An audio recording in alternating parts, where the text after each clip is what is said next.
প্রথমে আমি পেঁয়াজটাকে একটু ভালোভাবে লাল করে ভেজে নিলাম। এখন এর মধ্যে আমি অল্প অল্প করে মশলা দিয়ে দেব। একটু হলুদের গুঁড়ো দিলাম, একটু মরিচের গুঁড়ো দেব, তারপর আবার এটাকে ভালোভাবে নেড়ে চেড়ে তারপর একটু দিয়ে নিলাম সামান্য আদা রসুন বাটা। আদা রসুন বাটাটা আপনাদের চয়েস, দিলে দিতে পারেন, না হয় দরকার নাই। তারপর আমি দিয়ে দিব স্বাদ মতো লবণ।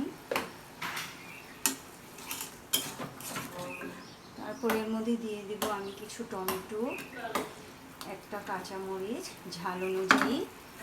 তারপর এটাকে আমি ভালোভাবে নেড়ে চেড়ে একটু কষিয়ে নেব, যাতে মশলার গন্ধটা না থাকে। আমার মশলাটা কষানো হয়ে গেছে। এখন এর মধ্যে আমি চিংড়ি মাছ কেটে রেখেছিলাম, সেই চিংড়ি মাছগুলো দিয়ে দিব। চিংড়ি মাছ দিয়ে আবার ভালো করে একটু নেড়ে চেড়ে কষিয়ে নেব। আমার চিংড়ি মাছটা কষানো হয়ে গেছে। এখন এর মধ্যে আমি যে করলাগুলো ধুয়ে রেখেছিলাম সেগুলো দিয়ে দিব। করলা আসলে খুবই একটা উপকারী খাবার।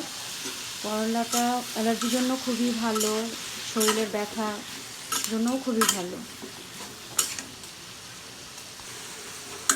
এখন এটাকে আমি ভালোভাবে নেড়ে চেড়ে একটু ভাজা ভাজা করে তারপর পানিটা দিয়ে দিব।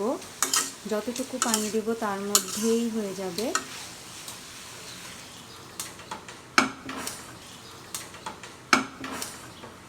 পানিটা দেওয়ার পর অপেক্ষা করতে হবে এটা নরম হওয়ার পর্যন্ত। তার জন্য আমার একটু অপেক্ষা করতে হবে। আমি একটু অপেক্ষা করছি। আর এর পাশাপাশি আমি আপনাদের আমার বাহিরের পরিবেশটা দেখাচ্ছি। বাহিরের পরিবেশটা খুবই সুন্দর, গাছপালা আছে।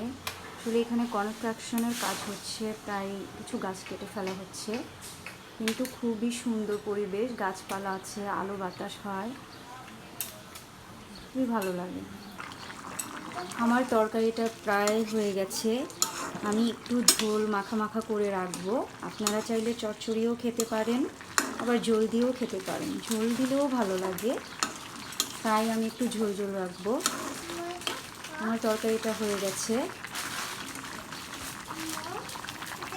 আমার তরকারিটা কেমন হয়েছে জানাবেন। আর যদি আমার ভিডিওটা ভালো লাগে অবশ্যই লাইক, শেয়ার, কমেন্ট করবেন। আল্লাহ হাফিজ।